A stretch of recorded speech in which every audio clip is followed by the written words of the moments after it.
Hello everyone and welcome to the CarAlarm podcast. My name is Alex and I will be reviewing SmackDown Live from July 10th, 2018. So keeping with this WWE review series early on before I start to expand into some other kind of wrestling videos and maybe some video game stuff. I enjoy doing that. Not that the reviews are going to go anywhere, but this is SmackDown Live. To start off the show, we had Miz TV. Miz plugged his new reality show with Maurice before introducing his guests of the night, Team Hell No, Kane and Daniel Bryan. The Miz shows footage of Daniel Bryan previously being beaten up by Kane on several different occasions. A couple of years ago, though the one moment they left out was when, I think during the Survivor Series angle they were doing this past year, Kane pretty much tried to kill Daniel Bryan on an episode of Raw, but that was just glossed over, as it has been. Daniel Bryan tells The Miz that he is bad at stirring the pot and even worse at wrestling. Miz says that Bryan is a fool for trusting Kane and any day now he's going to be turned on. Kane holds Daniel Bryan back before Miz says that Bryan has to hide behind his demon for safety. And then Kane turns around and wraps his hand around The Miz's throat before the Bludgeon Brothers make their way down to the ring. But as they get to the end of the ramp, Sanity's music hits and they begin, all five of them, I think, Killian Dane, Eric Young, and what's his name? Alexander Wolf, along with Eric Rowan and Luke Harper, begin to beat down the New Day, I'm getting ahead of myself. Daniel Bryan and Kane. New Day make their way to the ring to help out Team Hell No, but are also beaten down. Referees and some backstage crew members come out to stop the whole scuffle. And Sanity and Bludgeon Brothers stare each other down to end the segment. I'm going to go through each match one by one, or each segment. Give a brief rundown. I figured this should be a little more structured. The Monday Night Raw review was largely unscripted and a bit off the rails, so I'm going to try and add some structure to this one. So I'm going to go over point by point how the stuff went down, give my thoughts about it. Later on in the night, a match was made between Sanity and the Bludgeon Brothers versus New Day and Team Hell No, so I'll give my thoughts about this whole plot line, I guess, at the end of that segment, which was the main event. Next, we have AJ Styles and Shinsuke Nakamura in a singles match because Paige said she wanted them to both be at the top of their games since they are both competing in title matches at Extreme Rules this Sunday. Rusev and Aiden English are at commentary during the match. And later on throughout the bout, which it was a good match. I mean, it's AJ Styles and Shinsuke Nakamura. The match was good, but nothing too, I want to say, extravagant or out of the ordinary for them. A bit through the match, AJ Styles punches a taunting Aiden English, at ringside after Shinsuke and AJ tumble out a bit. And Shinsuke would take advantage of the distraction, go for a Kinshasa on AJ Styles, but hit Aiden English instead. Rusev then attacked AJ Styles, ending the match in a disqualification. Rusev and Shinsuke begin to double team AJ Styles before Jeff Hardy makes the save, and Paige shortly follows to make a tag team match between the four men. We cut to a commercial break, and the tag team match is on, and the whole match was fine. I think I enjoyed this episode of SmackDown Live a lot more outside of the feud puddling, I guess you could call it, for tag team matches, but nonetheless, the tag team match was fine. Rusev pinned Jeff Hardy after his Machka kick to the head. The next segment is Asuka versus James Ellsworth in a lumberjack match, which they were calling Battle of the Sexes Part 2.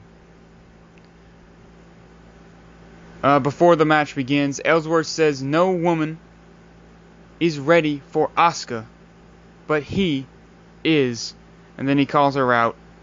Asuka makes her way down to the ring, and the whole match, James Ellsworth is just trying to avoid her, and successfully for the most part he does. The women keep throwing him back in, and eventually all the heels start fighting all the faces, giving James Ellsworth a chance to run a bit up the ramp before Becky Lynch and Naomi drag him back to the ring. All the women are fighting in a big huddle, and then Asuka dives onto everybody except for James Ellsworth. They make their way back to the ring. Carmella gives James Ellsworth, I presume, a pepper spray bottle. He tries to spray her, but Asuka dodges and then gets in the Asuka lock for the submission victory. Carmella comes in afterwards, and Ellsworth and Carmella kind of team up on Asuka. And Carmella sprays her with some whatever was in that. I don't know what it was. Pepper spray, hair spray, I don't know. Sprays her in the eyes and gloats over with the championship. And that's the end of that. I do have one thing to say, because the match really wasn't much of anything. It wasn't like Becky versus James Ellsworth, which was fun to watch, in my opinion. Asuka's entrance, which I love, by the way, especially her NXT entrances. The thing I have a problem with are her Trons. Her mini-Tron and the Tron on the ramp, to be specific, with the flashing masks. I think the entire graphic and the poorly, well, I wouldn't say poorly, but the CGI or 3D modeling used for the masks, just, I don't think it looks good at all. I think together, coupled with the incredibly bright lights behind the masks and around the masks, it's horrendous. I think.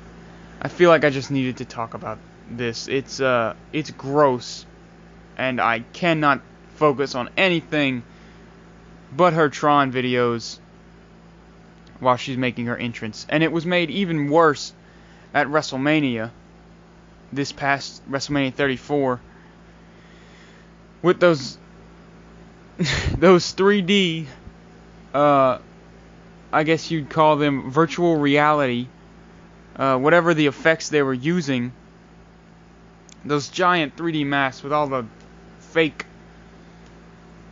3D modeled lights popping out. One, I think, was going through a mask. If you've seen it, you know exactly what I'm talking about. It looked terrible. And I hope they change that, because I'm a big fan of an overall entrance presentation.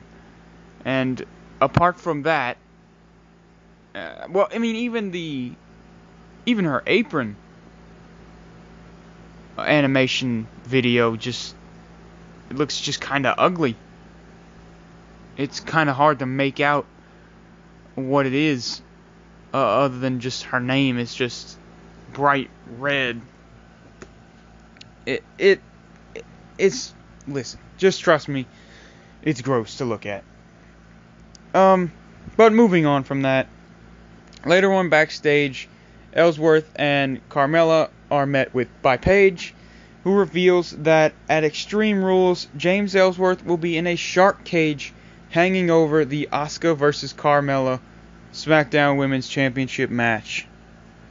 So, there's another stipulation. I don't know if Rusev and AJ have one. I'll have to do some research on that. I don't recall them saying anything about it tonight, but continuing, we have Sin Cara versus Andrade Almas, which is a continuation of their feud from a month or so ago, I think. I think this match was about 5-6 minutes long, excluding the commercial break. So for that, I think it was really good. For most of the match, I was thinking, I was confused as to if they were trying to put over Andrade Almas or Sin Cara, because Sin Cara was looking fantastic throughout the entire match. Andrade picked up the win with the double knees into the bottom rope. And a really fun match to watch. I think of the whole night, this was probably my favorite match. But overall, SmackDown was pretty enjoyable. Next, we have the main event, which is the Bludgeon Brothers and Sanity versus Team Hell No and New Day. And before the match begins, another entrance pet peeve I think I have to mention, and I'm sure most of you will agree with this one. Sanity's entrance camera is absolutely just frustrating to watch, I think is the best way to describe it. I don't understand, because I like to picture the cameraman just zooming in and out, moving his camera in different ways. And it's just stupid to imagine, I think. These chaotic guys who are supposed to be serious and intimidating and scary, I guess. And they have this wacky cameraman following them around. And half the time, the camera's not even focused on the men making the entrance. It's just, I think it's best described as a mess. So, that's what I'm going to call it.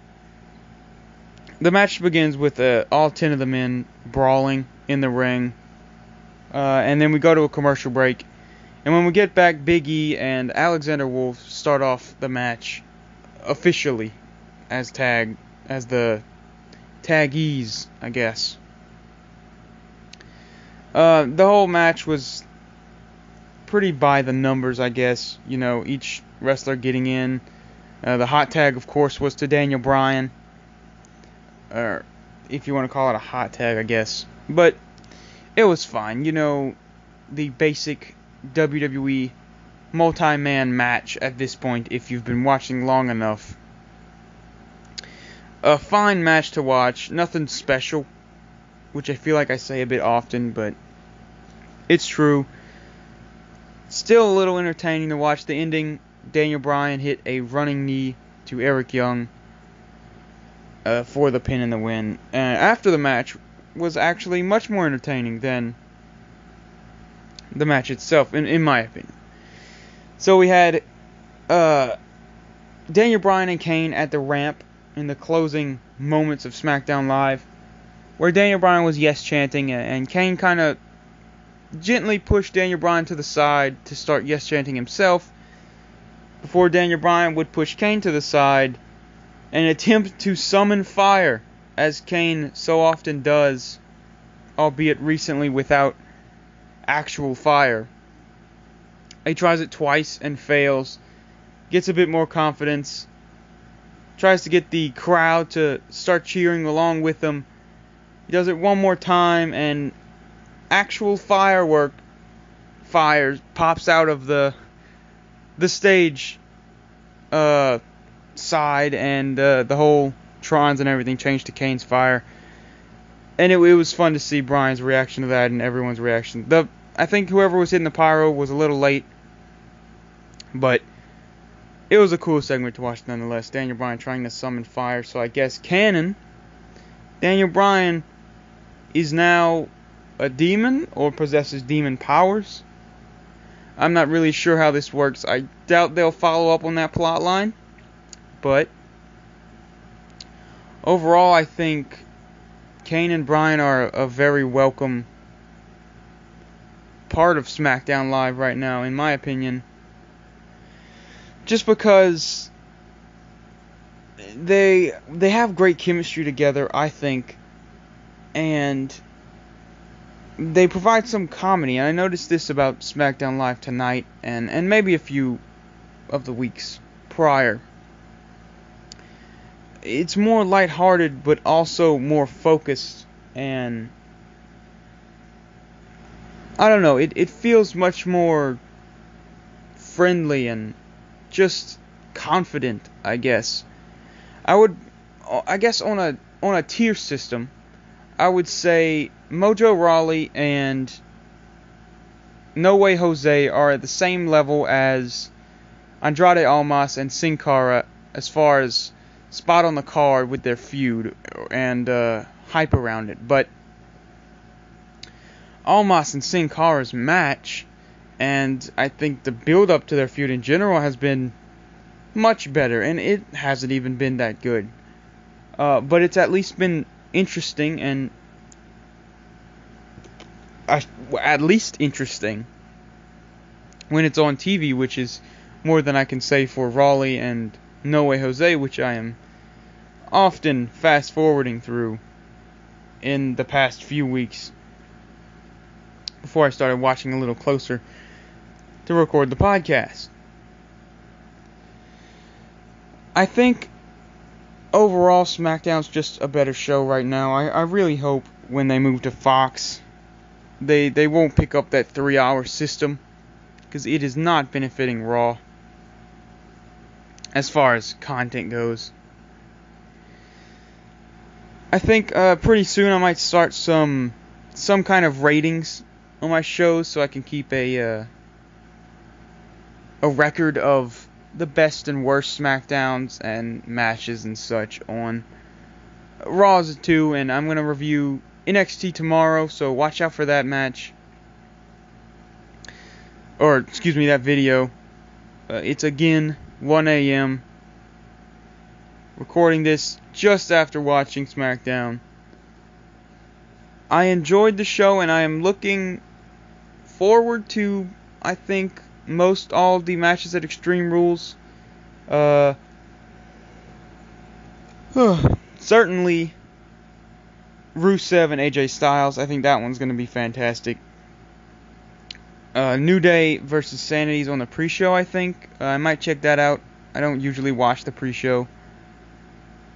And the Bludgeon Brothers versus Team Hell No might be a fun one to watch. I'm sure Hardy versus Shinsuke will be good as well. I'm not too keen on Carmella versus Asuka. Personally, I think their last match was good, even though it didn't really make sense with their story leading up to it. Or I guess ever, in Carmella's case. But I thought it was a good match out of context. We'll see what happens. The Shark Cage matches usually are kind of, bland, I guess. Nothing too much. They're pretty predictable usually. I'm sure Carmella will retain thanks to some kind of help from James Ellsworth. I think that's all the matches from SmackDown that will be on the card at Extreme Rules. Like I said last night, I will have my Extreme Rules predictions up either Thursday or Friday, maybe even Saturday. I'm not too sure. It won't be too late before the Extreme Rules day itself, but I'll have that up sometime, so be sure to check that out. I'm going to be making some videos about WWE 2K19, maybe about 2K18, because I do enjoy the WWE video games very much. I'm going to be making some top 10s, I think, some point in the near future, hopefully very near future. We're trying to be pumping out some content that I really just have wanted to make for a while, and I think will be fun to do so. So I hope you look forward to that. Leave a like on this video if you enjoyed listening. Subscribe if you would like to hear more, or if you're interested in the future of this channel, which, cross your fingers, is bright. This has been CarAlarm. Thanks for watching.